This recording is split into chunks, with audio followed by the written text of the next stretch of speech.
Hey, how you doing, everybody? As always, this is JD Lewis with Untamed Conversations. This week, I'm flying solo again. I have a couple guests lined up for the next couple weeks, but today I wanted to talk about social anxiety and medical anxiety, more of a health anxiety. That's something I've been dealing with pretty much my whole life, I would say since I was 15. Always worrying about, am I sick? What is this? What is that? There's a bump, I'm bleeding, I'm tired, I'm itchy. I guess let's start with that. There's been a lot of people that dealt with this or deal with this on a pretty much daily basis. I can tell you right now, at 24 years old, I had almost $500,000 in medical debt. And that was really ridiculous. But that was something that when I felt like I had a lump somewhere in my skin, I had to go to the hospital, not just set up a doctor's appointment. I had a chest cold. I went to the hospital. I didn't just set up a doctor's appointment. Muscle twitching. I'd go to a neurologist for some of the craziest, most expensive tests out there. And knock on wood, everything came back normal. Everything seemed to come back normal. And that was my problem. I would get a test. They'd tell me everything was normal, and it wouldn't ease my anxiety. It would just make it worse. It'd be like, okay, well, they did a test on this side, and they did a scan here. What if they missed something? What if they did this? What am I missing? And that was huge. I dealt with that for a long time. And health anxiety is a son of a bitch. I mean, it's something where, like I said, I still deal with it now. I'll be going to bed, or I'll be laying in bed, I'll be doing something. I get a sharp pain in my chest. I get a shooting pain somewhere, and I'm like, oh shit, this is it. 35 years old, I'm going to die of a heart attack. And it's not a fun way to live.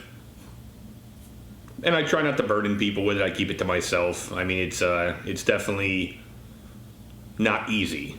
And there's things that ease the anxiety. There's YouTube videos that I listen to, and they really help. Obviously, if I'm out with my friends, we're having a party, we're drinking wine, whatever, I don't think about it. It relaxes my mind.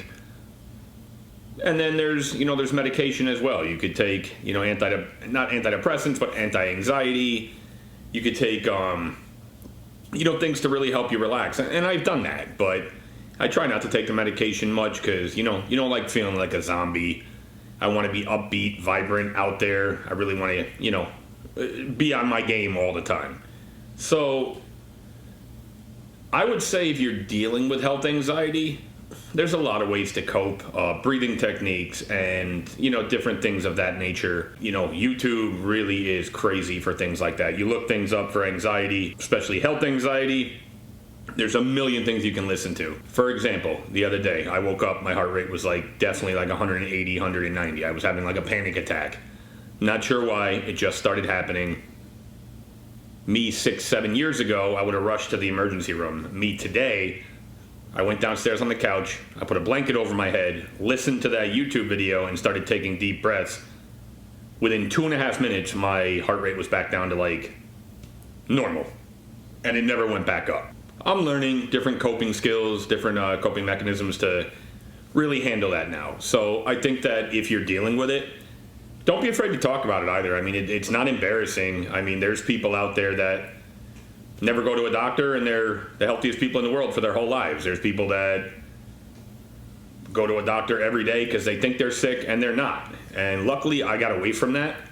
I'm not that kind of person anymore, and I'm blessed to say that. It was an expensive lifestyle, and all the money I spent at doctors and hospitals and specialists, that probably could have been 1 or 2 vacations a year. And that's on me. And you live and learn. And that takes a toll on everybody. Past relationships, family members. That absolutely took a toll on everyone. And, I got it under control. Again, I still deal with it a little bit here and there, but now I know my trigger points. I know when to go lay down. I know when to walk away. And I would say that if you're going through the same thing with health anxiety, just take a breath, sit back, and realize that at the end of the day, 95% of the time, you're going to be fine. You're not going to be sick. You're not going to be unhealthy. And you know what? God forbid they do find something. you're going to fight like a motherfucker to beat that shit. And, that's something that I've always stood by now. It's funny, somebody made a joke a couple months ago. I forget who it was. I think it was somebody in the family.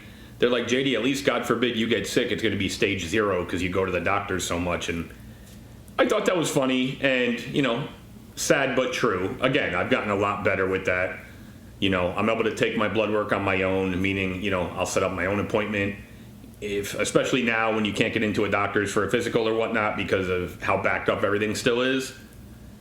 I just go get my own blood work, make sure all my levels are fine. I do 4 or 5 different panels of blood work.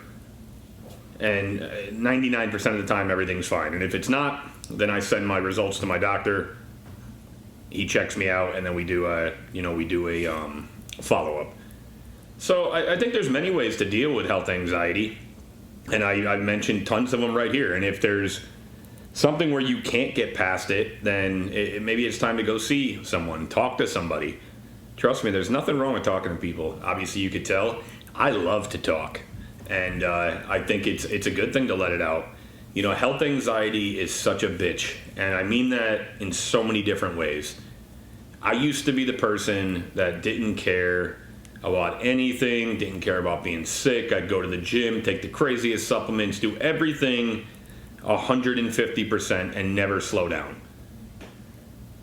Then something hit me. I had a scare and I was like, you know what? You need to slow down, man. I forgot how old I was at the time. I had an issue with my heart. It's fine now, but I was like, man, this could have went south really quick. So I think you have to live and learn as well, which I did. And it gave me a new outlook on life, especially when Hannah was born 9 years ago. I know it's crazy, 9 already. I tried to be the best version of myself, and there were a lot of things that I used to do that I don't do anymore because of Hannah, which is great, and I think that helps my health anxiety. Like I said, when I drink wine and I'm with the friends and with the family and we're just having a little party or just hanging out, relaxing, having a few drinks, it absolutely calms me down. But don't get me wrong, when that wears off, it'll come right back, so for those 2 or 3, 4 hours, I feel great. And then once everybody's gone, it's like, okay, what do you do now? And that's when I jump to the YouTube videos. That's when I jump to, believe it or not, magnesium. I take magnesium taurate. I take a couple other different magnesiums too, and they just relax me and they make me feel like I'm on a cloud, and it's wonderful. That's something that I hope everybody can have that feeling. So, again, if you're going through health anxiety, just understand if it's a lump in your leg, a lump in your throat, something like that, 9 out of 10 times you're going to be fine. It's not a big deal. Don't do what I did. Don't rush to the hospital. Because also, for example, I went to the hospital and they found I don't want to call it a tumor, they found a mass. And it happened to be benign. It's very, very common for men to get these. I've had 2 ultrasounds, blood work, everything's normal, which I'm very happy about. But my point is, I went to the hospital for it, and all they said in the notes were, found a mass in your blah, blah, blah. So in my brain, I'm going fucking crazy. I'm like, oh shit, they found a tumor, I'm gonna die. I call my specialist that they set me up with. 3 days later, he gets me in. We do an ultrasound again. Everything's normal. Blood work, normal. Tumor markers, normal. Everything's good. Wait 4 months. I just went back. Everything's normal again. Fine. We know it's nothing. It's not serious. So I jumped the gun. I went to the hospital. And again, at the hospital, they do what they have to diagnose you. But at the same time, they don't necessarily know what it is either unless it's more of an emergency room issue. So what they put in the notes, obviously it scared the shit out of me. I had to ask the nurse to explain it to me, ask the doctor to explain it to me, because in my mind, all I'm thinking is, holy shit, you have a tumor. Again, luckily, everything's benign. I'm good. For peace of mind, try to take that for what it's worth and enjoy yourself, relax. It's not that bad. And again, if you're worried about your health that bad, start eating healthier. Get in the gym, even if you can't work out. Steps, 10,000 steps a day. Do whatever you can to make sure you hit 5 to 10,000 steps a day. 10,000 would be great, but even if you can hit 5,000, get yourself moving. Lose a couple pounds every month. You're going to lose inches on your waist. The more weight you lose, the more strain is off the heart, the healthier you're going to be. And that's really, what you can do. If you're really nervous about cancer, dying, heart disease, then get started and do something about it. The more weight you lose, the more you walk, the more weights you lift, whether it be heavy or lightweight, you're going to prolong your life.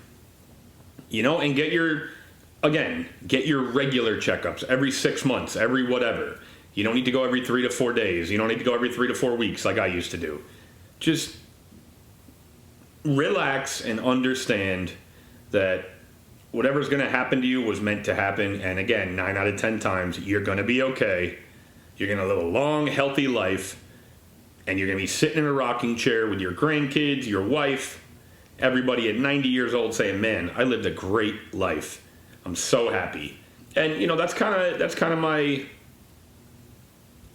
thought on health anxiety. I want to also touch a little bit on social anxiety, which, as all of you know, it's not very common for me to have social anxiety. I could walk into a room of 50 people and I'll be friends with all of them. That's just who I am. I love people. But I have had social anxiety before, and it is, as I said before, it is a bitch as well.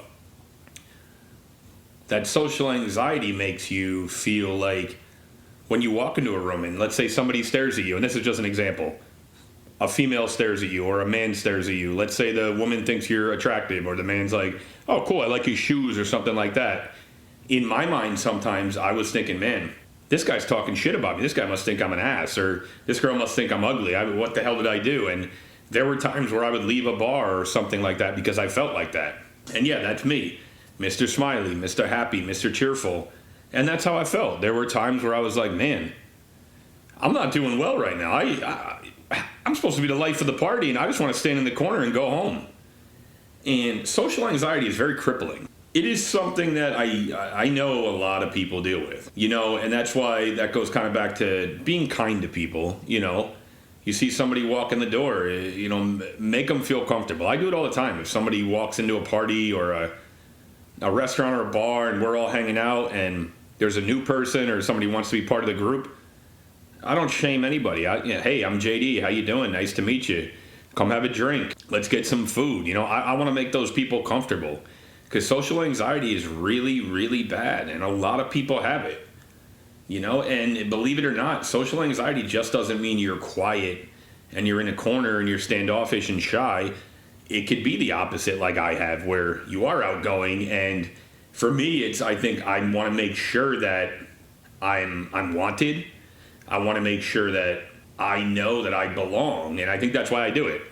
I always look for people to, I don't want to say acknowledge me. That's funny, I'm not Roman Reigns. I always look for approval from people, and that's something I've done my whole life. And I think that had a lot to do with social anxiety, where if we're out, there's times where I might be a little bit louder than everybody. I might be a little bit more outgoing, and then in my mind, I'm uncomfortable. I'm like, man, you're an idiot. These people probably think you're so stupid. You're loud, you're obnoxious. And it bothers me because I pride myself on being a great friend. I pride myself on being a great person, somebody who can sit back and talk to anybody about anything. And my social anxiety really, really bothers me when it comes to that. If I walk into a room, I want to make sure that anybody who talks to me or anybody that sees me knows that I'm here for a good time. I want everybody to have a good time. And, I never get out of hand. It's not like that. But I'm sure I'm not everybody's cup of tea. I understand that. Sometimes I bother people, and it's okay to tell me to shut up. But it's just who I am. And, I've been like that my whole life, and I'm always going to be like that. So, like I said, there's a few different social anxieties, and anybody that's going through that, try to jump out of your shell. You'd be surprised. A lot of people that you think don't want to be your friends, or a lot of people you think don't want to talk to you, or you think are going to make fun of you, you can really fix that. Just jump out of your shell, get moving, make yourself feel better. That's one of the biggest things about social anxiety. You can't be stagnant. And I learned this a long time ago. I have family members that have social anxiety. I know other people that have crippling social anxiety. And those are the people, especially at work, that I ask to hang out. I ask to be friends with. I'm like, hey, let's go do this. Let's go do that. I think social anxiety gets a bad stigma. Like, everybody thinks you're weird or you're just looking for attention. No. There are people that walk into a room and they freak out. They sweat. They panic. They shake because they don't want to deal with it. They think it's crazy. They don't like big crowds. And that's something where you just have to be nice to people and invite them in. Make them feel comfortable. Yes, I am that awkward guy that if I see somebody walk in and they're shy and quiet and not saying anything, I'll run up to them, give them a high five. And, I hope to see a smile on their face. Everybody's different. And no, you're never going to find one person that's exactly like the next. And I think that's a good thing. But we were all created different. Everybody has something about them that somebody else doesn't have. So I think when it comes to social anxiety, you have to understand that. You have to take the good with the bad. Even if you have flaws, let them out. Let people see your flaws. Because nobody is perfect. And anybody that thinks they're perfect, you don't want to be friends with those people anyways. This was just something that's been on my mind, so I kind of wanted to talk about it and really just let everybody know that whether it be health anxiety, whether it be social anxiety, you're going to get through it. And if you need a friend, you need somebody to talk to, you want to text, message, whatever you need, I'm here. I'm always here. My phone's been going off the hook since I started this podcast with people who just want to talk, people who need help, people who need advice. And I'm not the most perfect person to go to for that, but I try to help and I do my best. And that's really just what I wanted to say. And, before I go, I just wanted to, say also rest in peace to Barry Baker, who passed away last week. He was my football coach. He was my baseball coach, the owner of Baker's Bar and Grill. He was one of the greatest men I've ever known. He was always so nice, always so outgoing, inviting. I've slept at his house. He was a great guy, and the world lost a good person, and Milford lost a great person as well. And if you see any of the family, make sure you say sorry for your loss. But that's that. And as always, this is JD Lewis with Untamed Conversations. Ever feel run down, get bad migraines, or get sick often? Maybe you drank too much the night before and can't get out of bed. Want to add some extra vitamins into your life to help your skin and metabolism? Well, I know exactly how to fix that. Get Your Drip On is a mobile IV clinic run by a registered nurse in New Haven, Connecticut area. She will come to your house and literally hook you up. Talk about convenience. She will hook you up with the fluids you need to give yourself that extra kick. Get Your Drip On offers IV fluid bags of immunity boosting, energy, weight loss, hangover cure, skin repair, performance, and recovery. Call Get Your Drip On at 475-209-3409 or message on Instagram at Get Your Drip On to book an appointment now.